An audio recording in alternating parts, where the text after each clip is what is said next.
එක මාධ්‍යයක් වාර්තා කරනවා මේ සෞදි අරාබියේ න්‍යෂ්ටික අවි භාවිතා කරන්න සූදානම් තියෙනවා කියලා. මේකේ ඇත්ත තත්ත්වයක් තියෙනවද ඇත්තටම? ඇත්තටම මේ ඉරානයේ IRGC හි හිටපු ප්‍රධානියා රුසියානු ප්‍රවෘත්ති සේවයක් වන රෂියා ටුඩේ එකට ප්‍රකාශ කරලා තියෙනවා සෞදි අරාබියට න්‍යෂ්ටික අවිය තියෙනවා කියලා. බොහෝ දුරට පාකිස්තානය සෞදි අරාබිය එක්ක ගිවිසුමක් ඇති කරගත්තා. ඒ ගිවිසුම අනුව පාකිස්තානයේ න්‍යෂ්ටික සෙවණැල්ලට සෞදි අරාබියත් යටත් කළා.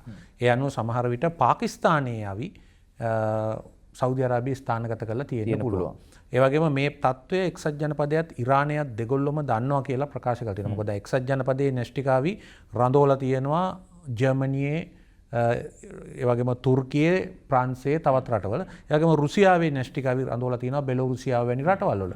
ඉතින් ඒ වගේ පාකිස්තානයේ අවි රඳවලා තිබෙන බව තමයි පේන්නේ. හැබැයි මේකේ තියෙන කනගාටුදායක දේ තමයි ඇමරිකාවත් රුසියාවත් අතර තිබිච්ච න්‍යෂ්ටික අවි සීමා කරන ගිවිසුම මෑතදී අහෝසි වුණා. දැන් ඕන තරම් අවි නිපදවීමේ හැකියාවක් ජාත්‍යන්තර නීතියේ බාධාවකින් තොරව ඇමරිකා එක්සත් ජනපදයටත් රුසියාවටත් ලැබිලා තියෙනවා.